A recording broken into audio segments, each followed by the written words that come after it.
Hey, what's going on YouTube? So I just recently bought an 87 millimeter throttle body. I'll put that on the Durango. Hopefully get a few gains. And then I also bought a catch can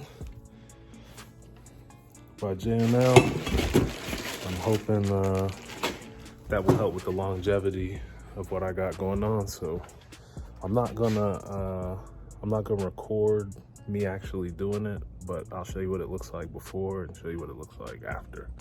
So this is before. It's the old throttle body, and then the catch can's gonna go somewhere in there. And one of these days I'll get an intake, and I don't know, I'm torn. I'm torn whether I need to get a 392 or whether I just need to build the 5.7 or put a Hellcat 6.2 in it. I don't know. I'm gonna figure it out because I really do love my Durango. But for now, let's just get some gains. All right, so I went ahead and I removed this part of the air box.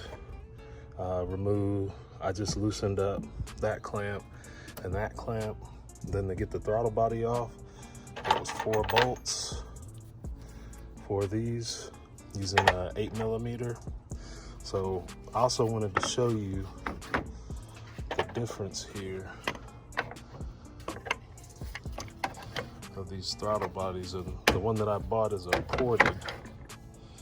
So I don't know if you can really tell on that one. This is the stock, and then this one you can just see how it's ported out.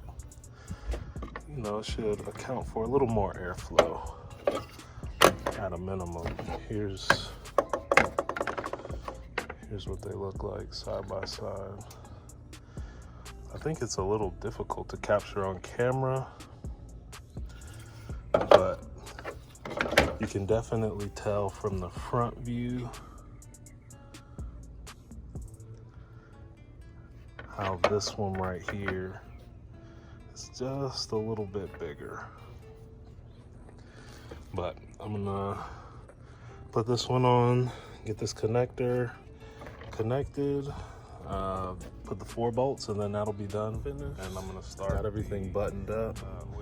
And for the most part, it took me about roughly 45 minutes to, probably just like 45 minutes to do the throttle body. Throttle body took like,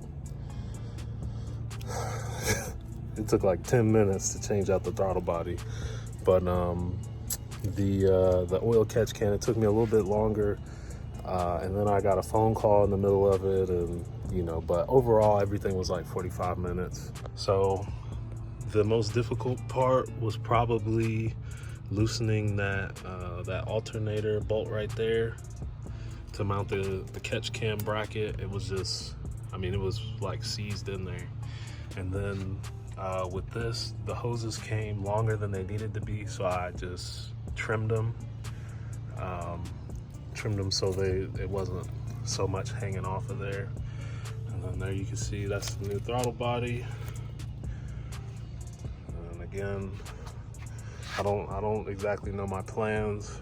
I'd like to get an intake, but I might get the 392 intake manifold, and if I do that, then I want to get, you know, the different intake. I don't know. I'm just little by little, I'm gonna get it together. I got an exhaust to install. I got the MVRP exhaust, so that'll come up in a later video. But for this installation, I'm going to unplug my battery and reset it, so that way everything can recalibrate with the new throttle body. That's it. You know, stay tuned. I'm gonna keep putting in some work on this Durango. I'm really enjoying this build, this project, and the direction that it's gonna go. I mean, who knows? 1200 horsepower could be my future. But thank y'all for watching.